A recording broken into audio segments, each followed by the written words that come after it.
Situated in Lincolnshire, Royal Air Force Binbrook is the home of the last operational Lightning Squadron. The passing of the Lightning represents the end of an era. I was the first tourist on the Lightning. I had had a look at the Lightning at Valley. One was diverted in for bad weather on one occasion, and I took the opportunity to go around and have a look at this aeroplane, and having sat in it, having walked around it, I was captivated, and for me there was no other aeroplane. So I made a complete nuisance of myself through the training system until I was posted to Lightnings, and I've never wanted to fly anything else really. I have to accept that now the Lightning is becoming dated, and it would be nice to go and fly something like an F-16, but these are dreams, I'm afraid. It's busy, the workload's very high. The ergonomics of the cockpit for the age of the aeroplane are actually remarkably good.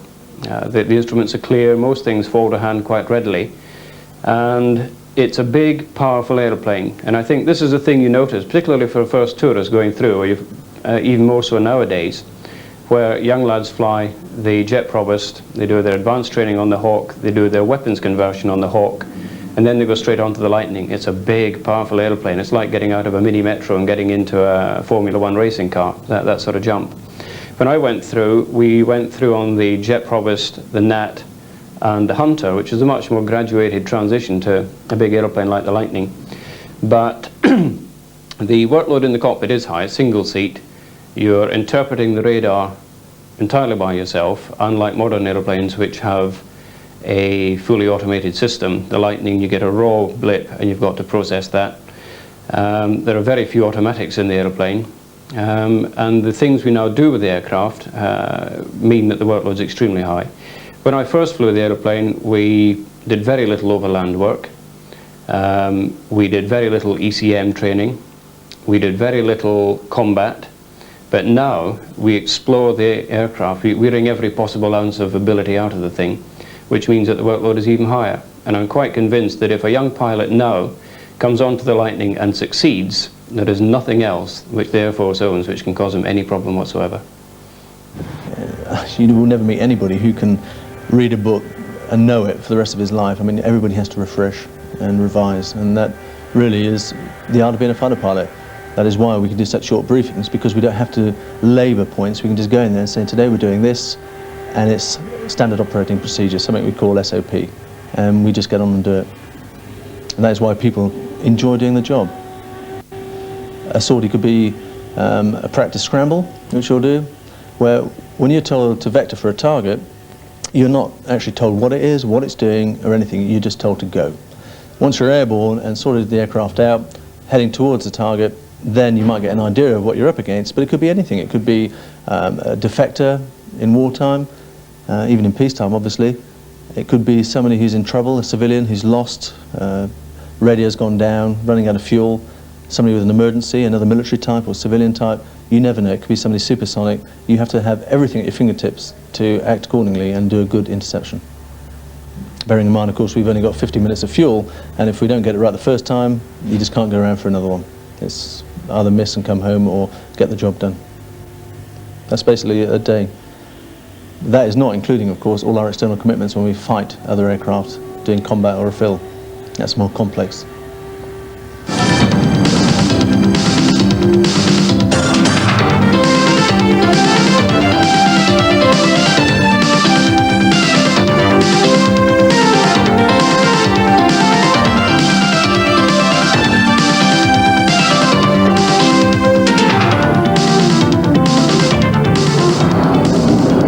And we, as fighters, are always on either a cockpit readiness state or a in the crew room type state. I'm not talking about crew room where I'm sitting now. We have one literally 10 meters from the aircraft. There, you have to be airborne within 10 minutes, day or night. So we all know what the feeling is like when you wake up in the middle of the night. The phone rings or the baby cries, whatever. You jump out of bed, you stagger, nearly fall over, trying to get your wits together. Well, we've actually got to get all our flying kit on, strap in, start up, take off in whatever weather conditions, in pitch dark, within 10 minutes. And 10 minutes later, you'd be plugging into a tanker. Tankers, you see, because they take long to start, with more crew, they're on sort of different readiness states, but they're brought up as time goes on. So if they were on 3 hours, they'd be told to come up to 1 hour, so they'd all come in and get ready. And being tankers, of course, the 1 hour gives them time to have a big hearty meal, because they must have that before they fly. And then, of course, they will get scrambled if there's any chance of GRA being launched. And normally they'll be there to meet you, so they'll get launched, and we'll get launched, meet up, go together, and they'll top us up for a maximum of 12 hours. Having said that, if something pops up unexpected, we will just launch that tanker and go and have a look. So they've got the one who's airborne, the tanker then can get scrambled, and then you've also got Q2 who can get airborne to relieve number 1, and a third aircraft would be up to state anyway. So we always defend our airspace all year round, 24 hours a day really. The Lightning will be remembered as the only supersonic single-seat fighter developed by Britain. In August 1954, Rolly Beaumont began test flying the experimental prototype designated the P1. On Flight 3, we had very successful handling experience on Flights 1 and 2, and we'd come into 1 or 2 minor problems that needed looking at, but nothing to stop us going ahead. And on Flight 3, it was decided to take the then cleared flutter speed of 450 knots up to the tropopause and see how it behaved up there. On the previous flight, we'd been to 0.98 Mach number at 30,000 feet, and the aeroplane had seemed to stop there as if it had come up against a fairly formidable drag rise. But on this particular flight, we accelerated at about 32,000 feet to 0.97, and then held full throttle in level flight, and it was a clear day going down the Solent towards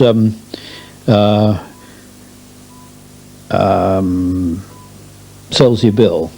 And I remember wondering whether we were going to be stuck against this drag rise, because the Mach meter was only showing 9.8 for what seemed to be quite a long time, and all of a sudden, while I was thinking about this, it gave a bit of a shake and swung up to 1.05 without a tremor, without any vibration, no trim change, nothing at all. It just a movement on the Mach meter, and there we were, supersonic in level flight for the first time in a British airplane. Just to make sure that there was no doubt about this, I throttled back somewhere between Selsey and Brighton, turned left, a very clear day, I could see the whole of the south of England pretty well, throttled right back, we were getting fairly well down on fuel, set up a heading back for Boscombe, called Boscombe that I was returning, and then when over Winchester, still at about 30,000 feet, I thought, well, we'll prove once and for all whether this Mach meter is accurate or not. And I pointed the P1 down to the centre of Boscombe Down, which was, you could see from miles away with its long white runway. Eased the throttle forward at about 29,000 feet, just slipped through Mach 1 on the Mach meter, and by the time I got down there, nobody was any doubt at all that the P1 had gone supersonic. In 1957, we had the P1B fighter variant with 2 Rolls-Royce RA-24 engines with reheat, and the revised cockpit necessary for a fighter. The pilot sitting position had been raised, and the windscreen raised, and the canopy raised above the rear fuselage line to provide a degree of rear vision to the left or right. It wasn't perfect fighter vision. As the test pilot responsible, I tried to get the designers to produce a one-piece canopy with 360 degree or with 180 degree rear vision all round. But they'd said that in the interest of safety, with an airplane which was potentially going to get out to Mach 2, twice the speed of sound, that they would need a mixed construction canopy, because they said an all-one plexiglass canopy would possibly suffer thermal distortion at the temperatures associated with twice the speed of sound when we got there. Well, this was possibly over caution, but anyway, we did have a slightly improved vision for the fighter pilot in the P1B, the Lightning. Did the first flight of the P1B in May 1957, and this was a very, very remarkable experience, because it was essentially a P1 with all the excellent qualities of control of the hydraulic power control system of the P1, but with very substantially more power. We had two RA24 engines with reheat, each of which gave 15,000 pounds thrust at sea level. At first flight, the P1B prototype XA847 weighed 28,500 pounds. So we had a better than 1-to-1 thrust-weight ratio on that aeroplane, and it was the first aeroplane of its category in the world that was in fact able to stand on its own reheat thrust.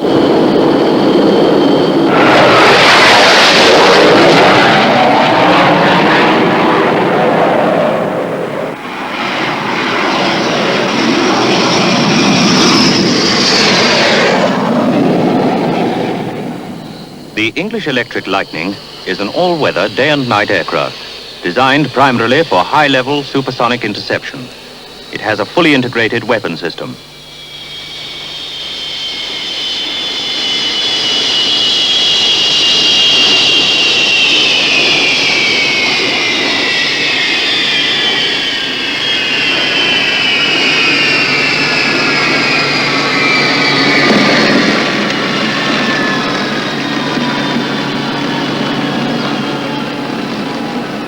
The Lightning is a versatile aircraft. It can be used for a wide range of other operations, including high and low-level interception, ground attack, and photo reconnaissance. It is in service with the Royal Air Force. The Lightning is still the keystone of RAF defence against the high-speed, high-flying bomber. Takeoff is accomplished in less than 1,000 yards, and its operational ceiling can be reached in about 2 minutes.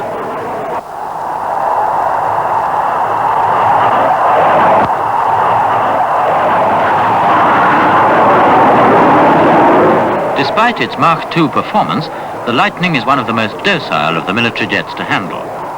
It's been subjected to an extensive series of spinning trials and recovers from a 2-turn spin in less than 5 seconds. Spinning to the right, quite oscillatory, and at 1 turn,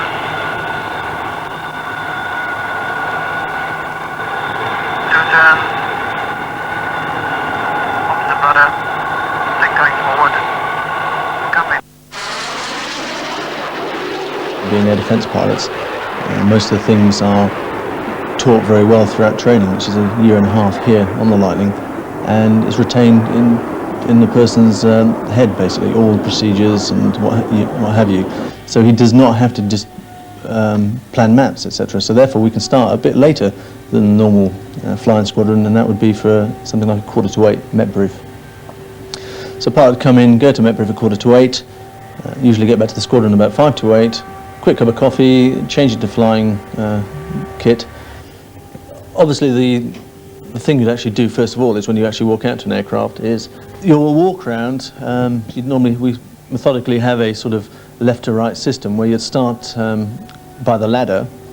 Most people would just deposit their helmet there and have a look at the missile, the covers on the missile. You'd go around, you'd check there was nothing in the intake, nothing was left there, that the radar bullet itself was in order. The pitot probe at the front, you want to check that it's not blocked, and the standby one above. You'd go around, just check that the nose wheel covers are loose enough and not stiff, so the nose wheel will go in. And generally go around the aircraft, just checking that there's no drips from unusual places. The Lightning always drips a lot anyway. But you'd be looking that there would be no hydraulic fluid, for instance, coming out, either down the oleos or around the actual system. And the guy's just looking for panels, making sure there's nothing loose, nothing hanging off, all the pressures are right on the certain skin gauges that are around there, that the wheels are in good order, there's not a big crack developed where you could get a tyre burst. With the sort of high tyre pressure we have, obviously we're quite interested in the condition of them. And you just generally go around checking everything's good, that all the locks and flags are away. So you do all that, And when you are happy with it, you then would climb up the ladder, and before getting in, check the ejector seat. And that is your last hope when you're flying. So guys are pretty particular about that.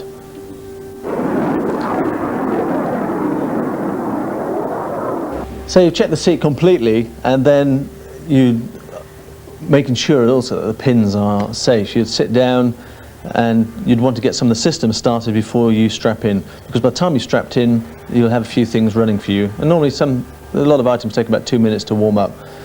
So you would check first of all that the undercarriage lever was down and was not in the up and retractable position. You don't know, you've just walked out to an aircraft, anybody could have gone up there and messed around with the cockpit before you put power on. Once you've got the power on and you've checked the power works and your own aircraft internal power works, i.e. the battery, you would then start switching a few things on, like the radar, your main instrument panels, radio, and other associated equipment that takes time to warm up. Once that's going, you then strap in. You have a ground crew member just to help you. Normally a guy can strap in fairly fast and comfortably within a minute. Once you're strapped in, of course, you take your pins out and stow them, and then it's a case of just going left to right around the cockpit. We all have procedures, and you learn procedures, and once you've actually been doing it for a while, anybody who's got anything over 50 hours on the aircraft, it's quite natural to do. You go around switching things on, checking things like oxygen, fuel, you name it, you check it. There's not a dial there that isn't looked at. The main interesting thing about it is probably something to do with human nature, is as you're actually sitting in a cockpit, your eye just immediately picks up a switch or a toggle or something which is amiss or wrong. Even without being part of your check, you haven't actually even started left to right, for instance, that's just left side of the cockpit. Your eye will pick it up. And it's just one of those things, you can jump in and immediately go to it. But that is normally the thing you do, you check everything, and when you're ready to start, you just give the signal to the ground crew. And again, there's a few checks just to make sure everything's working in order before you start the aircraft. And it's a matter of starting one engine, checking out the systems from that engine, because most things are duplicated, and then start the second engine, and again test the systems out. Once you've got both engines running, the canopy's down and you're off, and then it's just a matter of taxiing to the takeoff point, and whilst you are taxiing, to just go through all pre-takeoff checks. And it's no different from being on a civil airliner to a helicopter or a fast jet. The only difference, of course, is you're on your own and they're in your head. You might well have seen people who, when you have films of airliners, one will read out a check and somebody will come back with if it's been done or not. But we have to know everything off by heart, word perfect, in our head. And I'd actually say that out of two sets of checks, i.e. the pre-takeoff and the pre-landing checks, they're the only ones that people do make sure they know word perfect without actually going in the wrong order. They do know them word perfect, and they do it word perfect. For that reason, you will take off with two engines in good order and with the right bits of the airplane down, and you're not going to lose something like a canopy, and you're certainly not going to have to eject and worry or die because you have forgotten to take a pin out. And most pilots, in fact I'd say all pilots, because you know, sitting with people when they do their checks, the sort of things they do just before they take off is always check the caravan. That's a control who's on the side, just to make sure that he doesn't spot anything, that they've got full control movement, because the last thing you want to do is get airborne, pulling back on the stick, and find that when it rolls you can't correct it, and then you just roll into the ground. So they'll do controls, they'll check the captions all out, so you've also got no problems. The canopy is locked, and that is important because at about 140 miles an hour, that's about the time when it will lift off. Just as you're raising the nose wheel, that is when it would go. So you'd check those. So captions, canopy, pins, they're the last things. But pilots generally throughout, they survive on drills and checks. And the nice thing about it is the more you do it, the more it becomes second nature.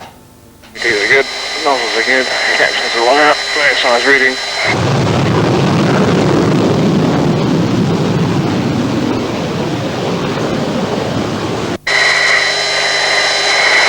One 65 airborne.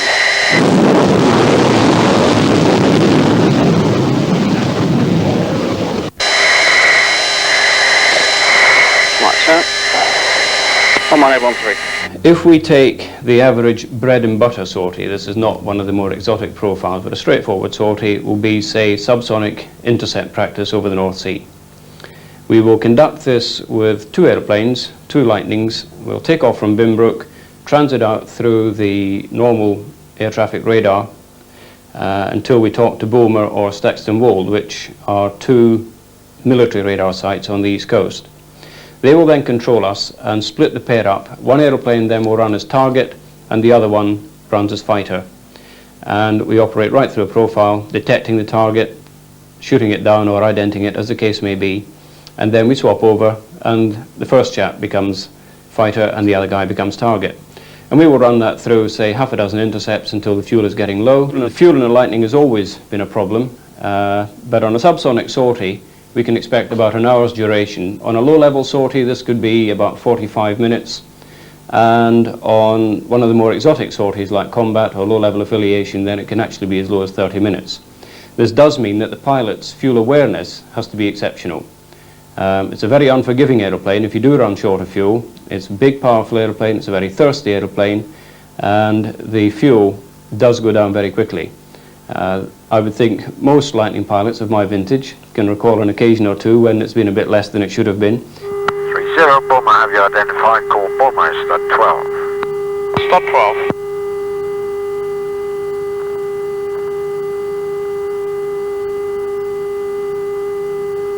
Bulmer 30 on handoff. 30 Bulmer, you're loud and clear, honey. Loud and clear, 30. Roger, you're just 4 miles due east of Alpha. Maintain your present heading and level. Roger.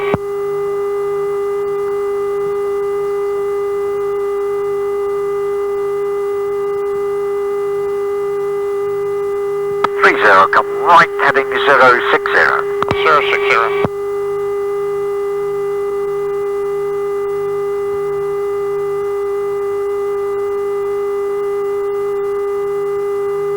Steady. 30 maintain, advise, ready for trade. 30 is ready.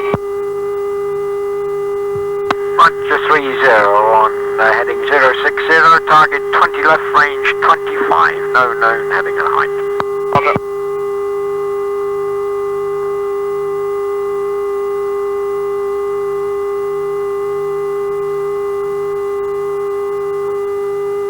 Contact slightly above.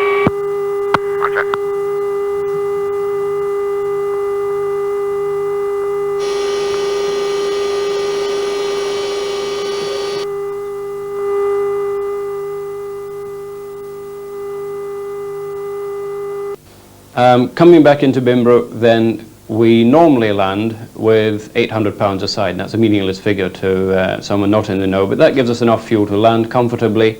If we have a problem with the undercarriage or someone crashes on the runway immediately ahead of us, it gives us enough fuel to go to an emergency diversion, which is normally within about 20 miles. If the weather is poor or there are other considerations, then we may come back with a higher fuel reserve. Coming back into Binbrook, our normal way to get back in is a visual approach. And if the weather is good enough, we quite simply find Grimsby and continue in, find the airfield and break into the circuit. But Binbrook's fairly notorious for its weather factor. Quite often in the winter time the weather is quite poor, and under those conditions then we will have to use either the instrument landing system or an air traffic control, ground control approach. Is the pair online? Yeah. Affirmative, it's now. Yeah, Roger, can you get me in onto that beam? Yeah, let's try now. Roger, still steering 240. Roger. Yeah.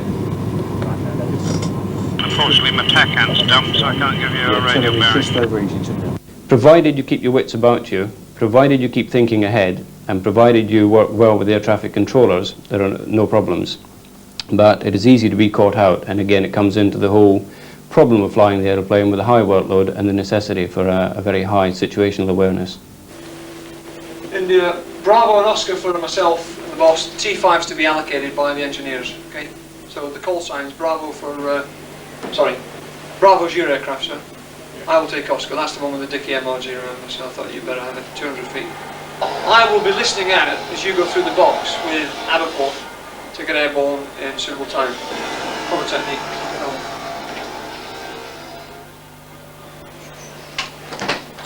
Is it possible to let us do as we did this morning, which is stay at about 350 knots until -2 and then accelerate to datum?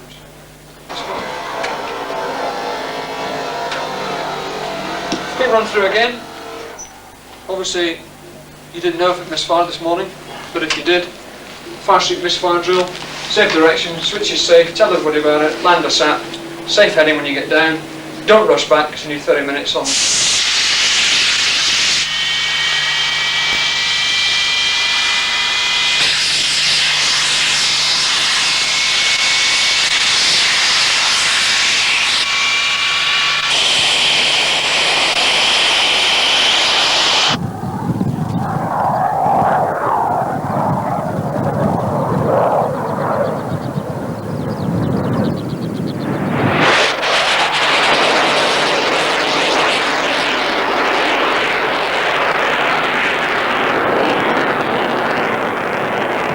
Okay, well, I've spoken about the day-to-day intercepts when we practice shooting down other aeroplanes, and we take the intercept to the point where we press the trigger and a little light comes on in the cockpit which will tell us whether or not the missile would have gone.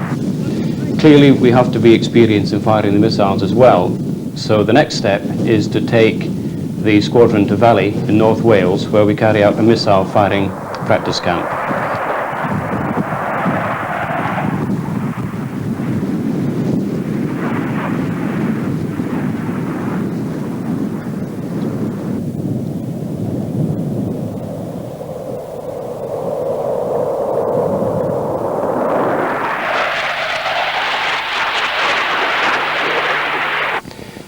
We use as a target a small radio-controlled aeroplane known as a Jindovic, which tows behind it a magnesium flare, and we are controlled very closely around a pattern by the radar unit at Aberporth.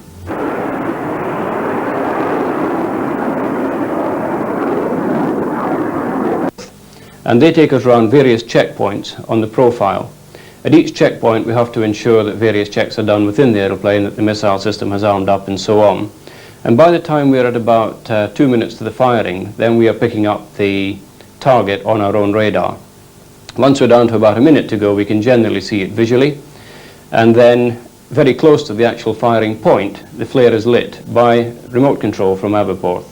Once the flare is lit, then we are clear to continue with the attack, and we can, the infrared seeker head on the missile will see the target, we receive an indication that the missile can see the target, and then we can fire. And it's all over very quickly after that. The missile leaves the aircraft and home straight on the target normally.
one of our secondary roles, other than air defence of the United Kingdom, is overseas reinforcement.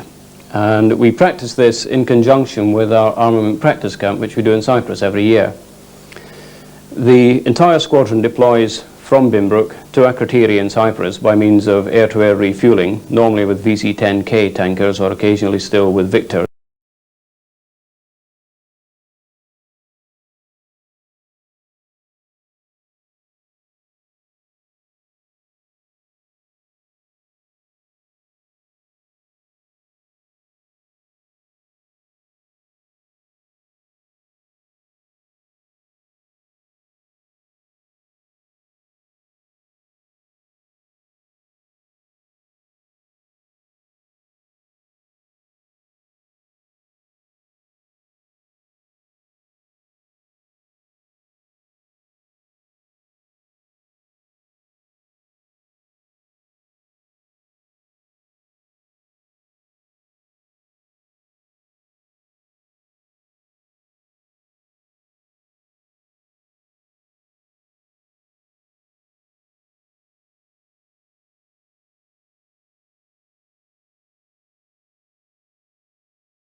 Underway. Now, the big advantage of going to Cyprus is that the firing range is some 20 miles south of the base, whereas if we do the same exercise in UK, we have to transit nearly 100 miles to the operating area. Also, the weather is consistently better, and the whole program becomes much easier. The aircraft are armed on the ramp at Akrotiri, and as they taxi out and leave the ramp, then the final safety device is removed and the aircraft can then proceed to the runway. Similarly, on taxiing back in, the safety device is refitted within the wing route by the ground crew before the aircraft taxis back in beside the other aeroplanes.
The way we run the APC is that a banner is towed behind a Canberra airplane, a safe distance, about 300 yards, and the aircraft go and fire on this banner.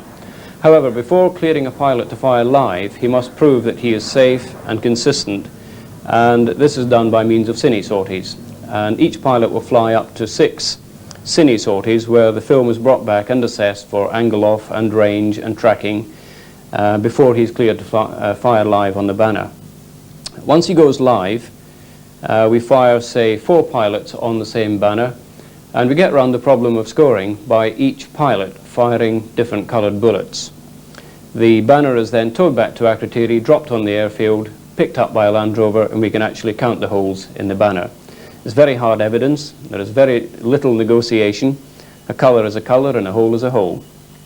Once the pilot has reached a certain level of scoring, he is then deemed to be ACE qualified. That's ACE as in Allied Command Europe, not ACE as in the usual slang term. Once he is ACE qualified, then each pilot goes on to a more difficult style of shooting called limited operational shoot and then an operational shoot. And once the pilot has done that, then his part of the APC is complete. It's an extremely demanding exercise because of the gun sighting system in the aeroplane. It's not very advanced. We get no automatic range readouts. Again, it's all down to pilot judgment and basically pilot skill. But it's a very rewarding exercise, and it's also tremendous fun and very enjoyable. When Binbrook was fully operational, we had 2 squadrons, that's numbers 5 and 11, and also Lightning training flight. And these 3 organisations handled the aircraft from day to day and did the engineering for routine unserviceabilities from day to day, and obviously kept as many aircraft as they could at front line ready to go every day. Now to back them up, there was Mechanical Engineering Air Squadron that looked after the scheduled servicing, the routine servicing on the aircraft every so many flying hours, and also looked after the airframe, mechanical components and the engines. And there was also Electrical Engineering Squadron who looked after the avionics components when they were removed from the aircraft. Now, as 5 Squadron and Lightning Training Flight have both disbanded, with the only operational squadron left, so of course the second line element has contracted along a similar scale. So now we have Aircraft and Electrical Engineering Squadron who do essentially the same job, but just with a smaller number of aircraft involved, so the task is correspondingly reduced. All control surfaces are power operated by hydraulic systems completely separate from the normal aircraft services. The twin-engine layout of the Lightning permits full duplication of the primary power source, each engine driving a separate pump with an independent oil supply and a separate circuit. The 2 circuits are also routed apart to avoid simultaneous damage. The flying controls are irreversible and provided with cue and spring feel. The normal aircraft services systems are used to operate the flaps, undercarriage, air brakes, and a number of other facilities. The Lightning uses 2 Avon 302, Rolls-Royce Avon 302 engines. They're old, but they're reliable basically because they're simple. They're very robust. They can keep going with a lot of damage. Quite often the pilots will come back from a sortie, declare the aircraft fully serviceable, but we then subsequently check down the intake and find that there's a lot of damage to the engine that the pilot didn't know about. So normally they're very reliable. But one problem we do have with this aircraft in that it tends to pick up a lot of debris from the ground, and also jet blasts from aircraft taxiing by, and the design of the aircraft with the engine going right through the middle of the fuselage structure with lots of systems packed around it, ingestion of loose articles can cause a problem, and of course if it goes through the engine it'll wreck it. Fire protection systems are limited to the numbers 1 and 2 engine bays in which there are fire extinguishers, and there's a fire detection system in there, and sets up a warning for the pilot, and he will fire the extinguishers in numbers 1 or 2 engine bays. Now, down the back end of the airplane in the reheat bays, there's fire detection systems, but no protection. So if there is a fire, you've got to shut off the reheat and hope it goes out. If it doesn't, then it's not your day. The layout down the back end, of course, one reheat pipe on top of the other,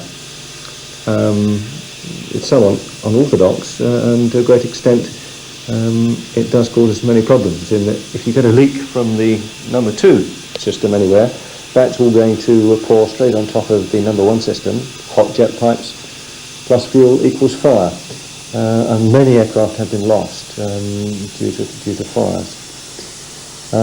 But since the advent of the fire integrity procedures, whereby every time an engine or a jet pipe is removed from the aircraft, a thorough inspection of every fuel pipe and every hydraulic pipe is carried out, even to the extent of, for some fuel pipes, x-raying the couplings to make sure that the seals within those couplings are properly bedded in. Since the fire integrity procedures have been introduced, the numbers lost due to fires have significantly reduced. Well, the basic difference between the Lightning, the reheat on the Lightning and any other aircraft is the distance between the engine and the reheat. Most conventional aircraft, the reheat system is mounted immediately behind the engine, but in the Lightning, certainly the number 1 engine is only halfway down the aircraft and the reheat is right at the back. So to ignite the reheat system, a great squirt of fuel is sent back from the engine right the way down the interpipe to ignite the reheat system at the back end. So that certainly makes it unique in that regard. The engine starting system on this aircraft is unique. It uses its own fuel, AVPIN, isopropyl nitrate, to use its chemical definition. It's a mono fuel, basically, so it contains its own oxygen. It'll burn without oxygen. Very combustible, very dangerous, so you've got to be very careful when you handle it. The starting system is quite unreliable, and to get through a day's flying of, say, 30 flights without an aircraft failing to start would be most unusual. There are various checks you can carry out to determine what has gone wrong in the starting sequence, but before you did that, you'd give it another try. Then maybe try and get the air valve to open, for instance. If you get that open using some compressed air or some boiling water trickled down through one of the air pipes, try again, and maybe if you're lucky, it'll start. But if not, you're then into an open investigation, and you've got to pull the system to pieces and try and find out what's wrong. If you do try and start too many times without a thorough investigation, the starting system has been known to explode. So if you just keep pushing the button time and time again, hoping it will eventually start, there is a serious risk of an explosion in the starter system. And that's, of course, buried in the middle of the airplane, and if that blows up, then it could take the airplane with it. Lightning has a somewhat unusual electrical generation system in that the generators and alternators are not directly driven from the engine, but by a turbine which takes its air from the engine compressors and driven through a gearbox to drive the main generators. And there's another standby generator just in case the main one fails, but that again is driven by compressed air from the engines. There's a main AC alternator, a main DC generator, and a standby DC generator to power the aircraft systems. 28 volt DC and 200 volt AC. Conventional aircraft power supplies, basically. Now, apart from its actual layout with one engine on top of the other, the actual structure is absolutely conventional. It's just aluminium alloy ribs and stringers with a stress skin over the top. So there's nothing unconventional there at all. It's very basic. But it is very robust, and I dare say if the aircraft were designed or built now, it would be with a much lighter structure. Of course, when it was built in the initially in the 50s, knowledge of supersonic flight was fairly limited, and I think they made it stronger than they would with today's level of technology. Unnecessarily strong, I think. But of course they didn't really know that in those days. Talk to the pilots and the engineers who work with the aircraft from day to day, you'll get regret and relief will be the major feelings at the end of the day when the squadron disbands. I think more regret than relief with the aircrew, and I'd say the ground crew would be the other way around. It's such a lovely aircraft to fly. It might be 30 years old, but it's like an old sports car. It's something you just don't want to put down. It's marvellous. It handles well, it flies well. Okay, the weapons and radar are out of date, but the actual aircraft is just a joy to fly. How do your colleagues feel about finally seeing the Lightning phased out? Very sad on the personal side. It's better for the Air Force to get new aircraft, but as far as we're concerned, it's a lovely aeroplane. We just love to keep flying it. But having said that, the days we do use it on QRA, it does very well. It's not unusual to do 5 or 6 hour sorties up north of the Shetlands, intercept a Russian and come back. And that proves the aircraft can still do what it's meant to do. Well, it's always had certain disadvantages compared to some of the more modern aircraft, in as much as it was designed and is a fairly short-range interceptor. The avionics is getting a bit old, and the weapons system's getting a bit old. In terms of sheer airframe and engine performance, though, it's still probably better than anything we've got. And certainly we do a fair bit of flying against Tornadoes, against Phantoms, and aircraft such as that against the Harriers. And we're more than content with that, and we certainly do better than holding our own against them.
One downwind, the wind 230, 15 knots.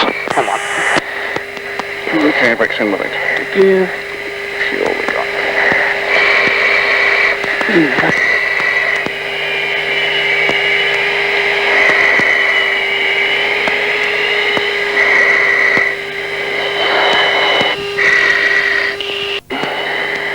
Seven finals, gears down, contact 1 ahead.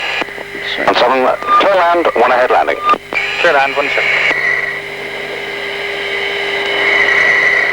Try and make it as smooth as possible.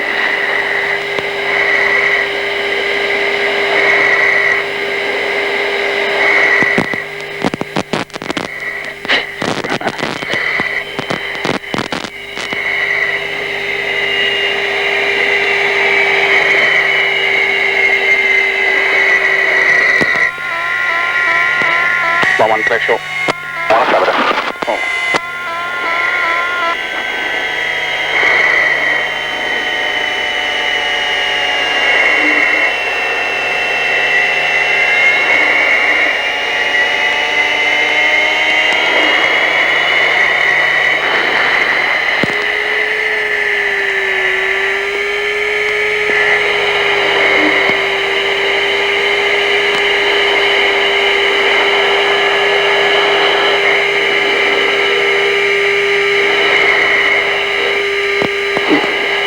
Monte Carlo.